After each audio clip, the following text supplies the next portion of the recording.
Good afternoon everyone, Alex again, continuing our series behind the scenes. Today I've brought you over to the fuel farm, which is a fairly recent development that the council have installed. It was 2018 I think they installed it. Cost about $500,000 to install. I'm just going to turn the camera around so I can kind of talk you through things a little bit whilst we're over here. Okay, so there's two tanks over at the fuel farm here.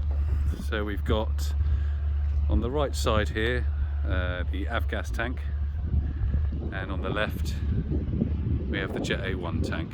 And it says max capacity 20,000, it's actually about 22,000, but we never go down to below 2,000 litres really.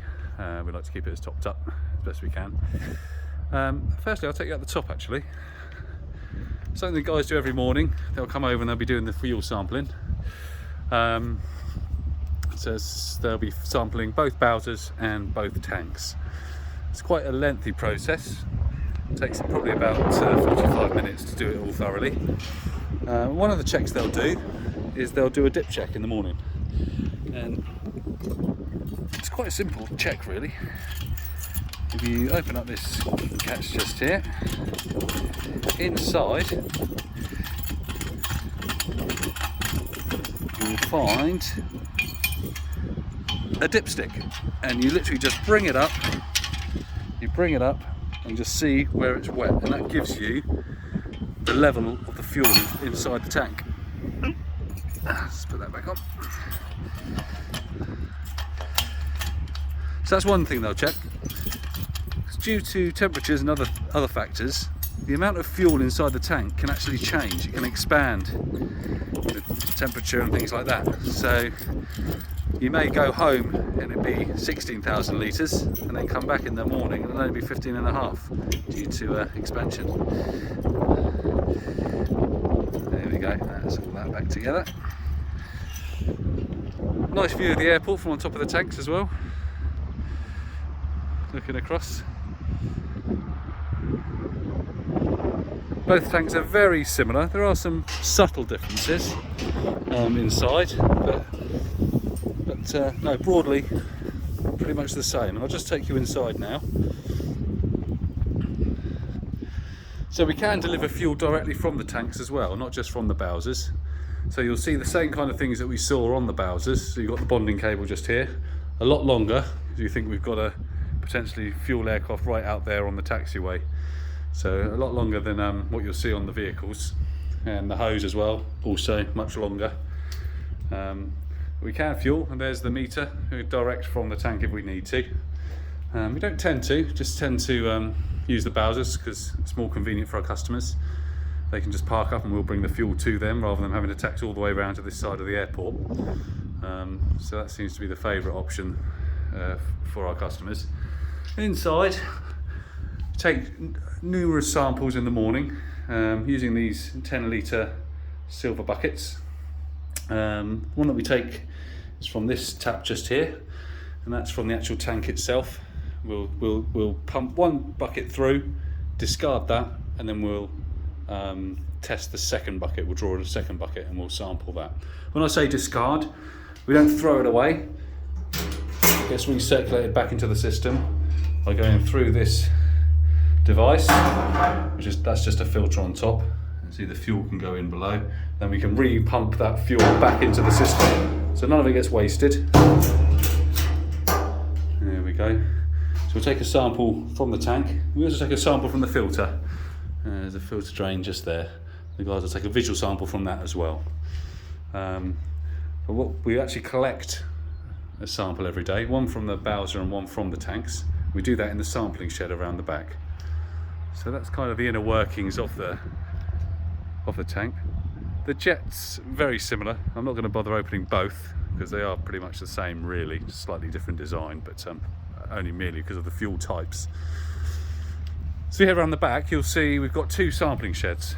We've got one on this side, one on that side, and that is because we don't want any cross-contamination between the fuels. So someone will come in and do the avgas. They'll do the avgas tank and the avgas tank and avgas Bowser, and they'll sample both of them. The second guy will just do jet, and that way any cross-contamination risks are reduced massively. So we just focus on one type of fuel each. So around the back of the sheds now, you can open that up. Okay, and in here is where we do the actual sampling. So it's undercover if it's raining, we don't want any water in the sample at all. And the samples are stored in the cupboard, and there's a cupboard on each side. Here we go. There we go, we can see one, for example here. This is full of fuel, so we'll take the sample, we'll test specific gravity, and make sure that's within the range stipulated up here. And then we'll also check, make sure there's no debris or any water or anything in the sample. We also use, that tests the specific gravity, we test the temperature of it as well. And we use these little things here, little water strips.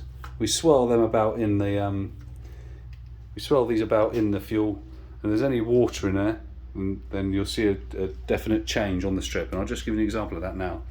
So if I put a little bit of water on there, there you go, straight away you can see the colour changing.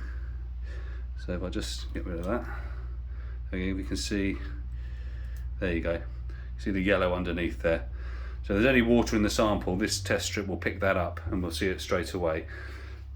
So when we sample, 99.9% of the time you won't see any colour change at all on those strips. You know there's no water in the actual fuel sample. Once that's done, we will take about, this is a 5 litre jerry can I believe, we'll take a 5 litre sample and we'll store that for a week. So every day we take a sample, and it's just got the details of where the sample came from, and its identification numbers and things like that. Other thing that's interesting is we tie each lid to the box, it can't be undone, and each press that we use has a different number. This is number 6, so the guys all have their own number, so that tells who sampled that fuel. And if you look on the clamp here, you'll see, you'll get the light better, you see the number just on the inside. Sorry, the camera's not great. There you go, you can pick it up now. And each one's got a different number, ranging from 1 through to 8 I think. And so the guys will have one of those each. It just identifies who's conducted that sample.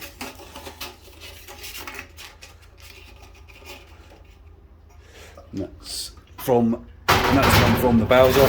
And then once a week they'll also check the tank as well, and that's why they've got 2 samples on this day.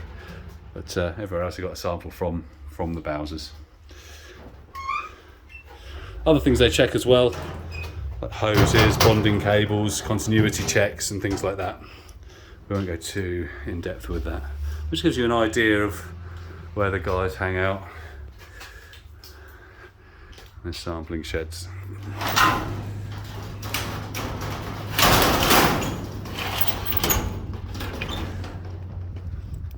And as I said, very similar on the opposite side.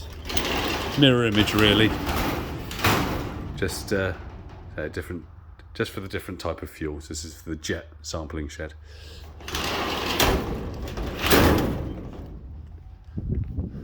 So a 30,000 litre jet tank and a 20,000 litre avgas tank. So the avgas one's slightly smaller than the jet. At the very front of the fuel farm is the interceptor. So we park the Bowsers on the interceptor overnight. If for whatever reason there was ever a leak, you will notice that these surfaces are all sloping in towards the drain.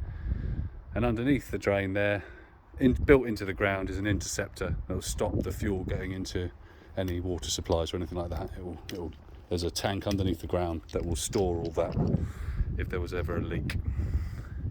So that's why we store the Bowsers over here overnight. Here we go. Give you a side view of the Bowser again. We've already done a video on the Bowsers a few days ago, so if you'd like to look at that, then please feel free to scroll down, you should find it. So roller shutters on the actual tanks themselves, emergency cut-off switches and everything on the outside.